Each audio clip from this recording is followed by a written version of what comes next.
Kakaiba ito sa mga nagiging experience ko sa pag-aayos ng stove or kalan. Sumisindi siya kagaya nito, sumisindi siya. Maski bago pa yung tangke natin, ito, pakita natin tangke. Bagong bili lang yan. So, yung problema niya, namamatay siya unti-unti hanggang sa yan, nawala na talaga, tuluyan na nawala. Maski hindi natin ginalaw dito sa kanyang regulator. Ayan, naka-open pa yan, i-off ta. Naka-off na yan. So baka dito yung problema, hindi masyadong nasagad. So hindi mapang-abot yung pin sa regulator at saka pin sa tangke. So dapat isagad ito para dito yung tangke niya mapang-abot yung pin. Ulitin lang natin ulit. So try natin ulit yung load. Kung ganito pa ba talaga yung problema niya. Ito kasi yung pin niya eh. Dapat umabot ito sa pin sa tangke. So titingnan natin ulit. Check mo din yung hose, baka naipit. Problema din yon. So namamatay pa din siya. So baka dito nga yung problema niya sa kanyang regulator o kaya sa tangke. Pero uunahin muna natin yung pag-check yung kanyang stove kasi sabi nga ng iba, baka sira daw yung stove kasi namamatay.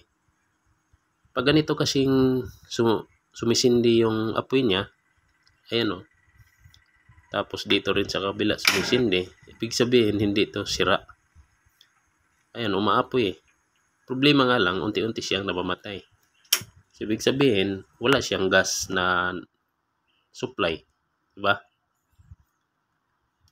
So, yung stove na to, wala tayong aayusin. Kasi since na namamatay nga siya, ibig sabihin, dito sa kanyang source ang may problema. Either sa regulator o kaya sa tangke. Yung hose, check ko na. Okay naman siya, walang ipit. Pag ganito kasi yung problema, i-check mo din yung yung hose nyo, baka naipit. Problema din yun. So yung tangke natin, nakikita ko yung pin niya medyo lumihis, baka ito yung problema niya. So paalala lang, wag nyo itong gawin sa bahay nyo, kasi may nakasinding ilaw, apoy, o kaya may naninigarilyo, nagsisindi ng kandila. So delikado basta may apoy na involved.